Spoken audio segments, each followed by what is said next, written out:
آزاد ازل ہے لئی قاف کا سیدہ فاطمہ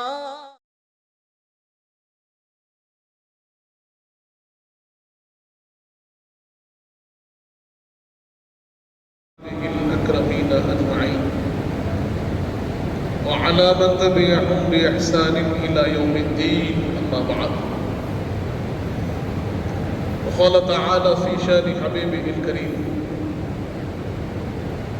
إن الله وملائكته يصلون على النبي يا أيها الذين آمنوا صلوا عليه وسلموا تسليما اللهم صل على سيدنا محمد وعلى آل سيدنا مولانا محمد وبارك وسلم.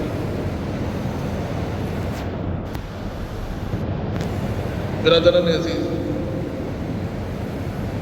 جیسے ہم جانتے ہیں کہ یہ ماہ محرم الحرام ہے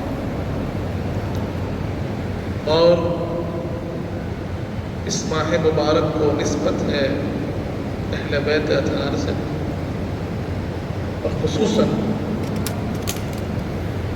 امام حسین علیہ السلام سے. ہم جانتے ہیں کہ یہ ماہ مبارک جیسے ہی آتا ہے ہمارے دلوں میں اہل بیت اطہار کی محبت کا ایک سمندر معجزت ہو جاتا ہے. یقیناً وہ مظالم بھی ہمیں یاد آتا ہے کہ جہاں اہل بیت اطہار کو بھوکا پیاسا رکھ کر شہید کیا گیا، اور ساتھ ہی ساتھ اس مقصد کو بھی وہ یاد دلاتے ہیں جس مقصد کے لیے انہوں نے اپنی شہادتیں پیش فرمائی.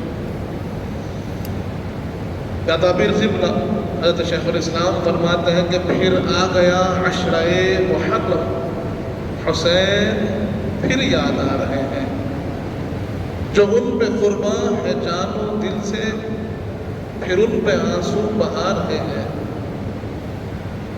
برادران عزیز، تو یہاں جب کبھی ہم ماہ محرم اور شہادت امام حسین علیہ السلام کو سنتے اور کرتے ہیں تو یقیناً دل مغموم ہو جاتے ہیں، ایک غم کی کیفیت ہم محسوس کرتے ہیں. اور اسی غم کو حضرت شیخ الاسلام فرماتے ہیں کہ غم حسین خدا سب کو سرفراز کرے. غم حسین خدا سب کو سرفراز کرے. یہی وہ غم ہے جو ہر غم سے بے نیاز کرے. یہی وہ غم ہے جو ہر غم سے بے نیاز کرے. حسینیت جسے کہیے وہ سب کے بس کی نہیں، خدا کی دین ہے وہ جس کو سرفراز کرے. برادران عزیز، جب بھی ہم غم حسین کی بات کرتے ہیں، جب بھی ہم اہل بیت اطہار کی محبت کی بات کرتے ہیں، تو ایک طرف وہ حضرات ہیں کہ جن کے دل یقیناً اس غم کو محسوس کرتے ہیں، اہل بیت اطہار کی ان تکلیفوں کو محسوس کرتے ہیں، ان کے ان قربانیوں کو محسوس کرتے ہیں، ان کے اس جذبہ شہادت کو محسوس کرتے ہیں، اور وہاں یہ بات بھی وہ محسوس کرتے ہیں کہ کس مقصد کے تحت امام ہمام نے اپنے سارے خانوادے کو شہید کر دیا. یقیناً وہ اعتراف کرتے ہیں امام ہمام کے احسانات کا، وہ اعتراف کرتے ہیں کہ یقیناً آج اسلام زندہ ہے تو کربلا کے بعد. برادران عزیز، لیکن ہم دیکھتے ہیں کہ جیسے ہی ماہ محرم الحرام آتا ہے، ذکر امام حسین ہوتا ہے، اہل بیت اطہار کے فضائل بیان ہوتے ہیں، تو کچھ لوگوں کو یہ خیال ہوتا ہے کہ یہ غم کی کیفیت کیوں، یہ آنکھوں میں آنسو کیوں، یہ دل میں غم کا ایک بوجھ کیوں محسوس ہو رہا ہے، یہ بار بار غم حسین کا ذکر کیوں ہو رہا ہے. برادران عزیز، تو یہ جب سوال ہوتا ہے، اور یقیناً آج تحقیق کا دور ہے، کوئی شخص کسی شخص کی بات ماننے کو تیار نہیں. آج اعتماد ختم ہو چکا ہے، بھروسہ ختم ہو چکا ہے لوگوں پر. ایک دوسرے پر جو اعتماد تھا وہ آج آہستہ آہستہ ختم ہو رہا ہے اور لوگوں کی باتوں کا کوئی اعتبار نہیں ہو رہا ہے۔ تو ہمیں چاہیے کہ اپنی بات قرآن و حدیث کی روشنی میں پیش کریں، کیونکہ اگر سامنے والا مومن ہے، اگر وہ ایمان والا ہے، اللہ پر ایمان رکھتا ہے، حضور پاک پر ایمان رکھتا ہے، قرآن پر ایمان رکھتا ہے، سرکار دو عالم صلی اللہ علیہ وآلہ وسلم کے فرمان پر ایمان رکھتا ہے، تو پھر اسے قرآن کو ماننا ہوگا، اسے حدیث پاک کو ماننا ہوگا، حضور پاک کی سنتوں کو ماننا ہوگا، صحابہ اکرام کے طریقے کو ماننا ہوگا، اہل بیت اطہار کی عظمت کو ماننا ہوگا۔ برادران عزیز، تو قرآن کیا فرماتا ہے؟ جب بات اہل بیت اطہار کی محبت کی ہو، جب بات اہل بیت اطہار کی عظمت کی ہو، تو قرآن کیا فرماتا ہے؟ کیونکہ ہمارے پاس سب سے کوئی بلند و بالا کلام ہے تو کلام اللہ ہے، اللہ کا کلام ہے، اور اسے کوئی چھوٹنا نہیں سکتا۔ اللہ کا کلام کیا فرماتا ہے؟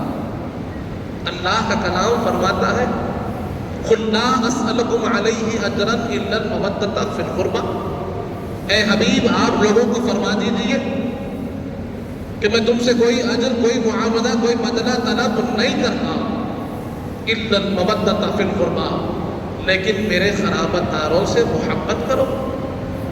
اللہ حضور پاک کو حکم فرما رہا ہے کہ اے میرے حبیب آپ اپنی امت کو سنا دیجئے، اپنے غلاموں کو بتا دیجئے کہ میں تم سے کوئی اجر، کوئی معاوضہ، کوئی بدلہ نہیں چاہتا، الا المودۃ فی القربى، لیکن میرے قرابت داروں سے محبت کرو۔ برادران عزیز، حضرت ابن عباس رضی اللہ عنہما روایت فرماتے ہیں لما نزلت هذه الآية قل لا أسألكم عليه أجرا إلا المودة في القربى قالوا يا رسول الله من قرابتك هؤلاء الذين وجبت علينا مودتهم۔ حضرت ابن عباس فرماتے ہیں کہ جب یہ آیت کریمہ نازل ہوئی تو صحابہ اکرام نے عرض کیا یا رسول اللہ، یہ آپ کے کون سے قرابت دار ہیں، یہ کون سے رشتہ دار ہیں کہ جن کی محبت ہم پر واجب کر دی گئی ہے؟ حضور پاک نے فرمایا علی و فاطمہ و ابناہما، یہ علی ہے، یہ فاطمہ ہے، اور ان دونوں کے دونوں شہزادے ہیں کہ جن کی محبت قرآن نے ہر مومن پر واجب کی ہے۔ قرآن اہل بیت اطہار کی محبت کو واجب فرما رہا ہے، اس کی تفسیر حدیث پاک میں ہمارے سامنے آ رہی ہے، اور صحابہ اکرام اس کے حکم کو ہمیں سمجھا رہے ہیں اور بتا رہے ہیں کہ یہ آیت کا مصداق کون ہے، یہ آیت کے لیے کس کے لیے نازل ہوئی ہے، کس کی محبت ہے، جسے قرآن واجب کر رہا ہے۔ اور ہم جانتے ہیں کہ قرآن کی بہترین تفسیر کوئی ہے تو حدیث ہے۔ حدیث پاک جتنی بہتر تفسیر کا ہو سکتی ہے کوئی اور کلام نہیں ہو سکتا، کیونکہ قرآن کو سمجھانے والے کون ہیں؟ صاحب قرآن ہے۔ برادران عزیز، ابن ماجہ شریف کی حدیث ہمارے سامنے ہے، سنن نسائی میں یہ حدیث موجود ہے کہ حضرت عباس رضی اللہ عنہ اس کی روایت فرما رہے ہیں، آپ نے یہ حدیث بارہا سنی ہے، اہل بیت اطہار کی محبت کی اہمیت کیا ہے، اس کا مقام ایک مومن کے پاس کیا ہونا چاہیے، اس کے لیے یہ حدیث موجود ہے۔ حضرت عباس یہ کون ہے؟ حضور کے چچا جان ہیں۔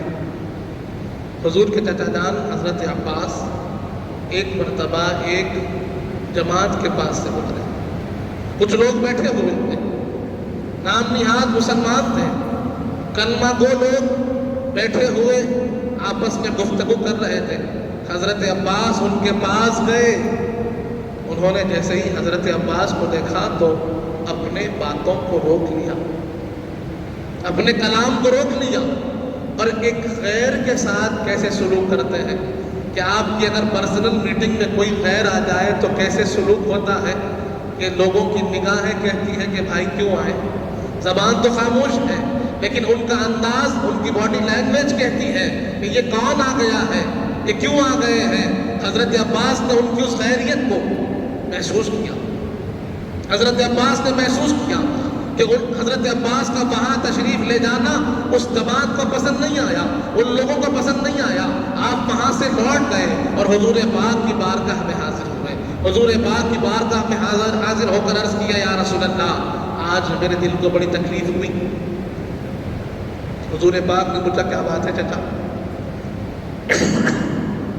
تکلیف کیوں؟ اس بات نے آپ کو تکلیف دی؟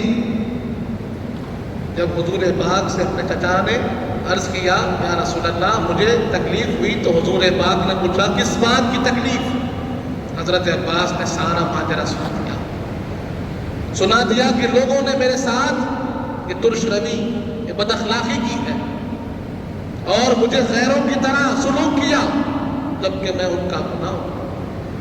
وہ مسلمان ہیں اور آپ کے غلام ہیں، آپ کا کلمہ پڑھنے والے لوگ ہیں، اور ان سے ملنے میں گیا، انہوں نے آپ کی خرابت داری کا خیال نہ رکھا، میری آمد کا خیال نہ رکھا. جب حضور پاک نے یہ سنا، حضرت عباس فرماتے ہیں فَخَزَبَ خَزْبًا شَدِيدًا، حضور پاک کو بہت جلال آیا، چہرے انور پر چہرے پر حضور پاک کے غصے کے آثار نمودار ہو گئے. حضور پاک نے فرمایا مَن يَدْخُلَ قَلْبَ رَجُلٍ الْإِيمَانُ حَتَّى يُحِبَّكُمْ لِلَّهِ وَلِقَرَابَتِهِ. حضور پاک فرماتے ہیں کہ کسی شخص کے دل میں اس وقت تک ایمان داخل نہیں ہوگا جب تک کہ وہ آپ اہل بیت اطہار سے اللہ کی خاطر اور میری نسبت کی خاطر محبت نہ کرے. برادران عزیز، ہم کو یہاں اس بات سے معلوم ہوتا ہے کہ اہل بیت اطہار کا محبت یہ ایمان کا حصہ ہے، یہ لازم ایمان ہے کہ جس دل میں محبت اہل بیت نہیں، اس دل میں اللہ ایمان کو داخل نہیں کرتا. برادران عزیز، تو ہمیں اس بات کو سمجھنا چاہیے کہ اہمیت محبت اہل بیت کیا ہے. حضور پاک ارشاد فرماتے ہیں، امام حسن امام حسین علیہ السلام کے لیے فرما رہے ہیں من احبہما فقد احبنی، من احبنی احبہ اللہ، کہ جو ان دونوں سے محبت کرے یقیناً وہ مجھ سے محبت کرتا ہے،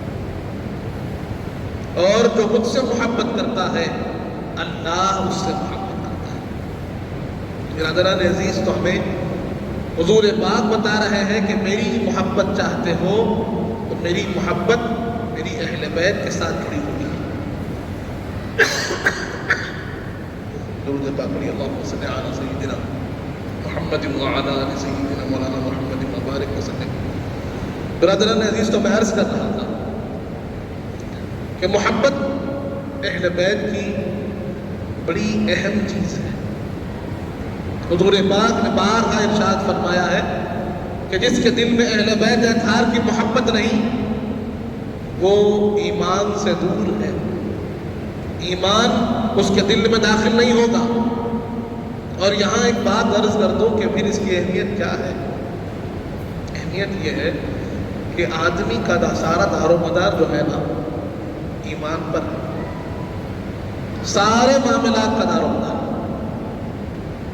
ایمان پر ہے. اگر ایمان نہیں تو کچھ بھی نہیں. کوئی کہہ دے کہ بھائی نماز، روزہ، زکوٰۃ، حج، اس کی بھی تو اہمیت ہے نا. یہ اعمال جو میں کر رہا ہوں، یہ خیرات جو میں کر رہا ہوں، یہ اچھائیاں، یہ سچائیاں، یہ ساری پارسائیاں جو میں کر رہا ہوں، اس کی تو اہمیت ہے نا. پھر آپ خالی اہل بیت اطہار کی محبت کی بات کر رہے ہیں. حضور پاک درود پاک پڑھنے کے اللہم صلی علی سیدنا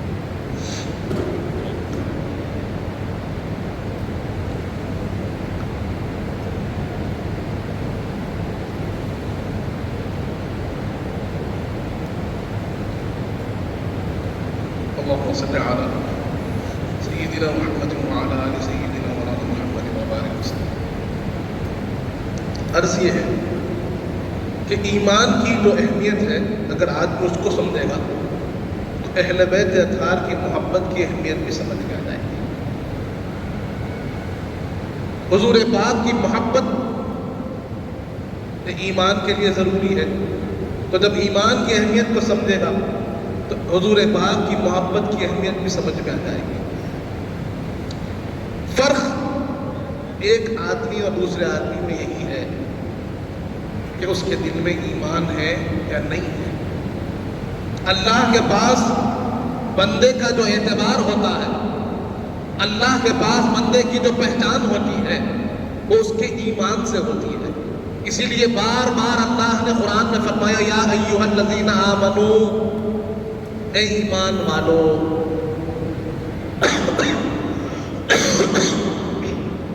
اے ایمان والو، بار بار خطاب ایمان والوں سے۔ نماز کے ذکر سے پہلے اللہ فرما رہا ہے یا ایھا الذین آمنو اقیموا الصلاۃ اتقوا اللہ آتوا الزکاۃ۔ یہ سارے جو احکام ہیں، نماز کا حکم ہو یا پھر زکوٰۃ کا حکم ہو، یہ کس کے لیے ہے؟ غیر مومن کے لیے، مومن کے لیے۔ اور نماز کس کی قبول؟ نماز کب قبول ہوتی ہے؟ اللہ کے پاس عبادات کا اعتبار کب ہوتا ہے؟ جب بندے کے دل میں ایمان ہوتا ہے۔ اسی لیے تو ہم دیکھتے ہیں کہ اللہ رب العزت فرما رہا ہے کہ ایمان والے وہ ہیں جو جنت میں جائیں گے، اور وہیں پر کچھ لوگ ایسے ہیں جو بظاہر تو عمل کرتے ہیں لیکن اللہ فرماتا ہے اسفل سافلین، جہنم کے گڑھے میں۔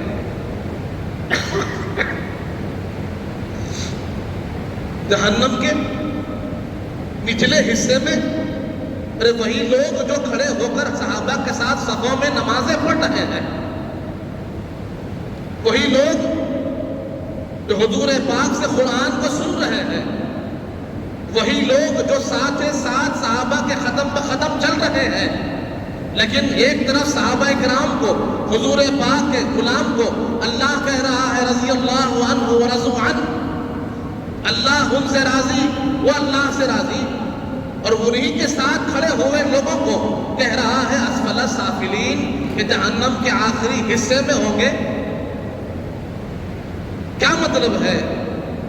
معلوم یہ ہو رہا ہے کہ عمل فرق نہیں کر رہا ہے، ان کے دل کی کیفیت صحابہ کا ایمان اور منافقین کا نفاق پر کر رہا ہے، کہ ان کے دل میں ایمان نہ تھا، اللہ پر یقین نہ تھا، حضور پاک پر اعتماد نہ تھا، وہ صرف بظاہر عمل کر رہے تھے، اس لیے ان کا مقام اللہ کے پاس کچھ نہ تھا۔ معلوم ہوا کہ اللہ کے پاس بندے کا مقام ایمان کی وجہ سے ہے، ایمان نہیں تو کچھ بھی نہیں، ایمان نہیں تو عمل کا اعتبار نہیں، اور پھر حضور پاک اسی ایمان کے ساتھ حضور پاک کی محبت کو بھی جوڑتے ہیں، اہل بیت اطہار کی محبت کو بھی جوڑتے ہیں، اور فرماتے ہیں کہ جس کے دل میں اہل بیت اطہار کی محبت نہیں، اس کے دل میں ایمان نہیں۔ لا يدخل قلب رجل الایمان، حضور فرماتے ہیں کسی شخص کے دل میں ایمان داخل نہیں ہوگا جب تک کہ وہ اہل بیت اطہار سے محبت نہیں کرے گا۔ برادران عزیز، یہاں سے ہمیں اہمیت اہل بیت اطہار کی محبت کا سمجھ میں آتی ہے۔ جیسے میں نے عرض کیا کہ جب تک اہل بیت اطہار کی محبت نہیں، عمل کا بھی کوئی اعتبار نہیں۔ کہنے والا کہے کہ بھائی اس پر کوئی دلیل؟ حدیث پاک موجود ہے، حضور پاک صلی اللہ علیہ وآلہ وسلم نے ارشاد فرمایا کہ وہ شخص جس کے دل میں حضور کے لیے اور اہل بیت اطہار کے لیے بغض ہو، جب وہ اس حال میں مر جائے، اما تعالی بغض اہل بیتی، حضور پاک فرماتا ہے ادخلہ النار، اسے جہنم میں ڈال دیا جائے گا۔ جب یہ بات، اتنی بڑی بات، اتنی بڑی وعید حضور پاک نے فرمائی کہ جو میری اہل بیت اطہار کے بغض میں مرتا ہے، اللہ اسے جہنم میں ڈال دیتا ہے۔ صحابہ کرام میں سے کسی نے اٹھ کر عرض کیا یا رسول اللہ، یا رسول اللہ، ان ساما و سلم، اگر وہ روزہ بھی رکھے، اگر وہ نماز بھی پڑھے، یہ تو کیا تب بھی جہنم میں جائے گا؟ اس کے دل میں اہل بیت اطہار کا بغض ہے لیکن نماز پڑھ رہا ہے، اہل بیت اطہار کا بغض ہے، روزہ رکھ رہا ہے، اہل بیت اطہار کا بغض ہے، عمل کر رہا ہے، تو کیا اس بغض اہل بیت کی وجہ سے اس کا کوئی عمل کام میں نہیں آئے گا؟ اس کی نمازیں کام نہیں آئے گی، اس کا روزہ کام نہیں آئے گا؟ صحابہ کرام میں سے کسی نے عرض کیا، حضور پاک نے فرمایا ساما وصلہ بین الحجر والمقام۔ حضور پاک فرماتے ہیں کہ اگر وہ روزے کی حالت میں ہو اور نماز پڑھ رہا ہو، کہاں پر؟ حجر اسود اور مقام ابراہیم کے درمیان، جو کعبۃ اللہ میں سب سے زیادہ عظمت والا مقام ہے، جسے ہم مقام ملتزم کہتے ہیں، جو کعبۃ اللہ کے دروازے کے سامنے ہے، جو حجر اسود اور مقام ابراہیم کے بیچ میں ہے۔ حضور پاک فرماتے ہیں اگر کوئی شخص روزے کی حالت میں ہو اور اگر کوئی شخص وہاں کعبۃ اللہ کے سامنے کھڑے ہو کر حجر اسود اور مقام ابراہیم کے درمیان میں نماز پڑھ رہا ہو اور اگر اس کے دل میں میری اہل بیت اطہار کا بغض ہو، تو جان لو اس کا ٹھکانہ جہنم ہوگا۔ برادران عزیز، حضور پاک فرما رہے ہیں دل میں بغض اہل بیت ہو اور بیت اللہ کے سامنے کھڑے ہو کر بھی نماز پڑھے گا تو رب ذوالجلال اس کی نمازوں کو قبول نہیں کرے گا، اس کے روزوں کو قبول نہیں کرے گا۔ وجہ کیا ہے؟ ہم نے جانا وجہ یہ ہے کہ اہل بیت اطہار کی محبت یہ ایمان ہے، لازم ایمان ہے۔ جس کے دل میں محبت اہل بیت نہیں، اس کے دل میں ایمان نہیں، اور جس کے دل میں ایمان نہیں، اس کا عمل معتبر نہیں۔ برادران عزیز، تو جاننا چاہیے کہ بغض اہل بیت کو لوگ آج چھوٹی چیز سمجھتے ہیں۔ چھوٹی چیز نہیں ہے، یہ ہمارے سارے اعمال کو رائگاں کر دے گی۔ ہمارا ایمان ہم سے دور ہو رہا ہے۔ اب بات کیا ہے؟ حضور پاک نے جو فرمایا ہے یہ بغض کا لفظ ہے۔ بغض کا مطلب کیا ہے؟ ذرا اس کو سنیں، اسے ظاہر کیسے ہوتا ہے اس کو سنیں تو ہمیں بھی اندازہ ہوگا کہ کیا خرابی ہے اور اس خرابی سے کیسے بچا جائے۔ بغض یہ دل کی کیفیت کا نام ہے۔ بغض کا مطلب ہوتا ہے کسی کے لیے دل میں خرابی کو پیدا رکھنا، دل میں خرابی رکھنا۔ ابھی زبان سے کوئی چیز ظاہر نہیں، ہاتھ سے کوئی چیز ظاہر نہیں، اس نے مخالفت میں کوئی بات نہیں کی، لیکن اگر دل میں بھی خرابی رکھتا ہے، نفرت رکھتا ہے، مخالفت رکھتا ہے، تو اسے کہیں گے بغض۔ جب یہ نفرت، جب یہ مخالفت زبان پر آئے گی تو اسے مخالفت کہتے ہیں، اور بڑھ جائے تو دشمنی کہتے ہیں۔ تو یہ تمام چیزوں کی جو بنیاد ہے وہ دل کی کیفیت ہے۔ اسے حضور پاک نے فرمایا کہ اگر اس کیفیت کو بھی وہ دل میں محسوس کر رہا ہے تو جان لو کہ اس کا ٹھکانہ جہنم ہے۔ برادران عزیز، اب ہم جیسے ہی امام حسین کا ذکر کرتے ہیں، حضور پاک کے خانوادے کا ذکر کرتے ہیں، آپ کے شہزادوں کا ذکر کرتے ہیں، آپ کے ازواج مطہرات کا ذکر کرتے ہیں، آپ کی شہزادیوں کا ذکر کرتے ہیں، مولا علی کا ذکر کرتے ہیں، تو ہم دیکھتے ہیں کہ کچھ لوگ ہیں جو خوش ہیں۔ جیسے ہی حضور پاک اور آپ کے خانوادے کا ذکر ہوتا ہے، آپ کے چاہنے والوں کا ذکر ہوتا ہے، تو لوگوں کے چہروں پر خوشی کا اظہار ہوتا ہے کہ ارے کیا پیاری شخصیات کا ذکر شروع کر دیا، حضور پاک کے چہیتوں کا ذکر شروع کر دیا۔ حضور پاک جن کو چاہتے ہیں ان کی محبت کا آپ ذکر کر رہے ہیں، کتنی اچھی بات ہے، واہ واہ واہ واہ۔ اور کچھ ہوتے ہیں کہ بھائی ان کا ذکر کیوں کر رہے ہیں، دوسرا بھی تو ذکر ہے نا، یہ بھی تو بات ہے نا۔ یہ ہے وہ بغض کی علامت کہ انہیں اہل بیت اطہار کا ذکر پسند نہیں آ رہا ہے، ان کا تذکرہ ان کے فضائل سے پسند نہیں آ رہے ہیں۔ وہ امام حسین کے جن کے لیے حضور پاک فرماتے ہیں حسین منی وانا من حسین، حسین مجھ سے ہے، میں حسین سے ہوں۔ حضور پاک فرما رہے ہیں جو جنت کے نوجوانوں کے سردار ہیں، الحسن والحسین سیدہ شباب اہل الجنہ، کہ حسن و حسین ان جنتی نوجوانوں کے سردار ہیں۔ اور یہ ذکر کریں تو لوگوں کو تکلیف ہو رہی ہے۔ حضور پاک جنہیں اپنے کاندھوں پر بٹھا کر سواری کرا رہے ہیں، جنہیں اپنی پیٹھ پہ بٹھا کر سیر کرا رہے ہیں، جن کے ساتھ ہر روز کھیل رہے ہیں، جن کو دیکھ کر مسکرا رہے ہیں، جن کو سونگ کر چوم رہے ہیں، وہ حسین، ان کا ذکر کرو تو لوگوں کو تکلیف ہوتی ہے۔ تو جب ان کے ذکر سے لوگوں کو تکلیف ہو، جب ان کے نام سے لوگوں کو تکلیف ہو، جب ان کے تذکرے سے، ان کے فضائل سے لوگوں کو تکلیف ہو، جان لینا کا دل میں بغض ہے۔ اور جب ان کے فضائل سنے اور چہرے کھل اٹھے، یا پھر ان کی تکلیفوں پر آنکھوں میں آنسو آ جائے، تو جان لینا کہ یقیناً دل میں ایمان ہے۔ برادران عزیز، بات ہوئی غم حسین کی۔ لوگ کہتے ہیں کہ بھائی غم تو 3 دن ہے، غم 3 دن ہے، اس سے زیادہ منانا، اس سے زیادہ غم جو ظاہر کرنا یہ مناسب نہیں، یہ غیر شرعی ہے، شریعت میں اس کی کوئی جگہ نہیں۔ آج یہ فکر کو لوگوں میں پھیلایا جا رہا ہے۔ تو ہم نے جیسے پہلے جانا کہ ہم پہلے قرآن سے جانیں گے پھر حدیث سے۔ قرآن مجید میں اللہ رب العزت بھی اس کا جواب دے رہا ہے۔ لوگ کہیں گے کہ قرآن میں غم حسین کا کیا سبب ہے؟ غم حسین کا ذکر قرآن میں؟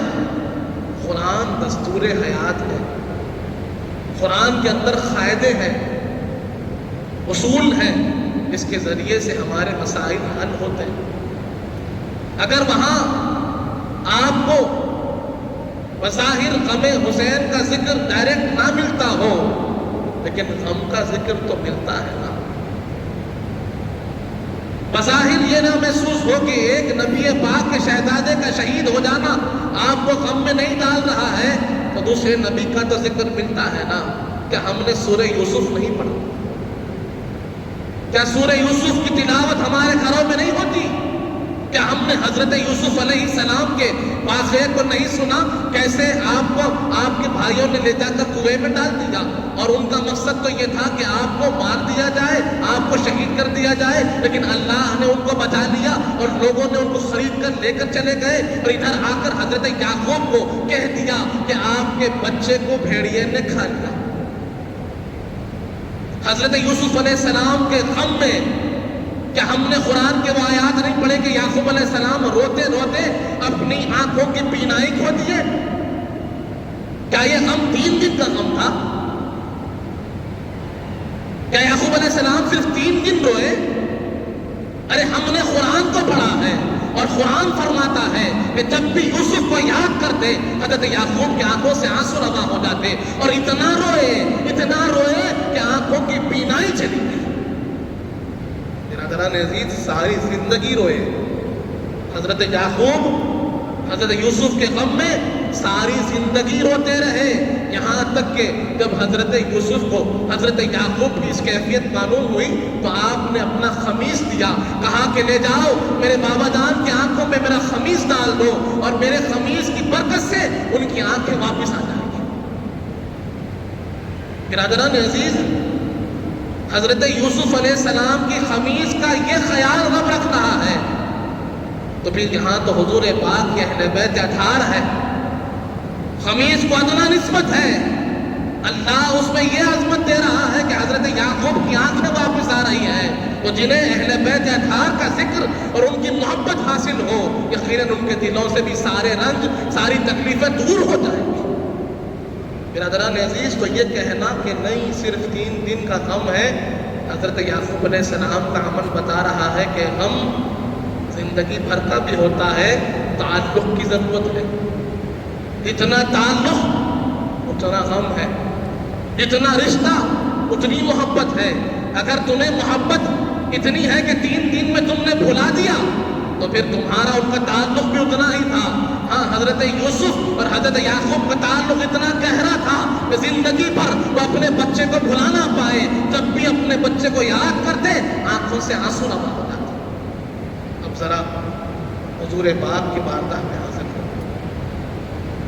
حضور پاک کا ہر عمل ہمارے لیے سنت ہے، حضور پاک کا عمل مبارک ہر امتی کے لیے سنت ہے۔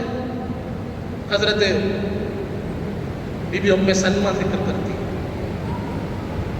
اما جان بی بی عائشہ صدیقہ سے رضی اللہ روایت منقول ہے. حضرت انس بن مالک روایت منقول نقل کرتے ہیں.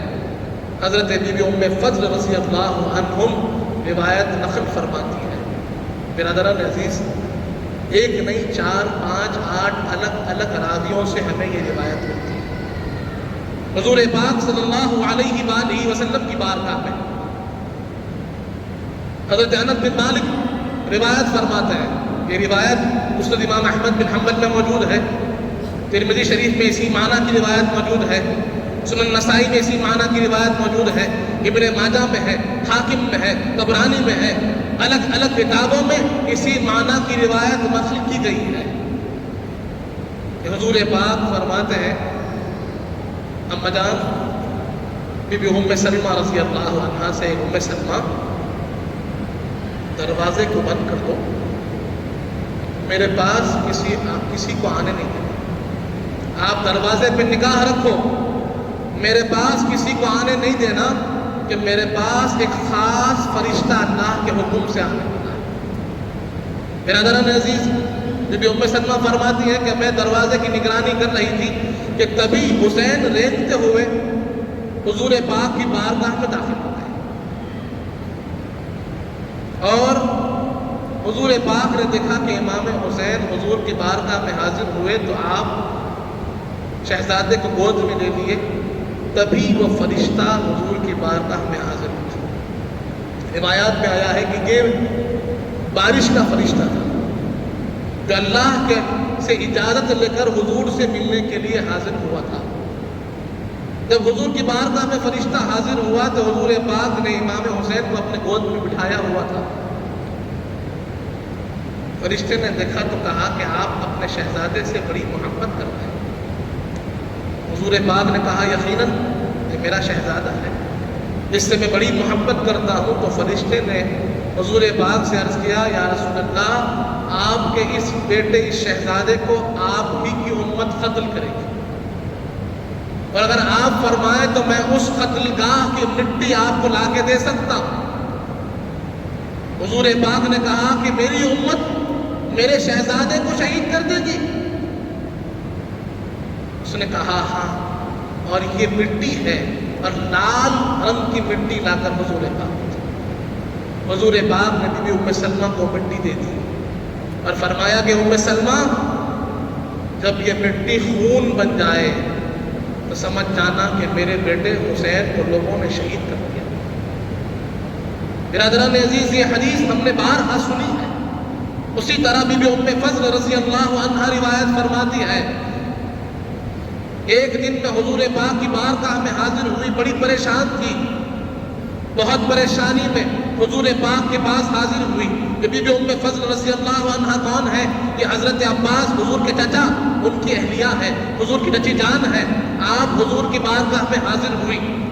حضور پاک نے چہرے کو دیکھا تو پوچھا کیا بات ہے ام فضل، آپ بڑی پریشان نظر آتی.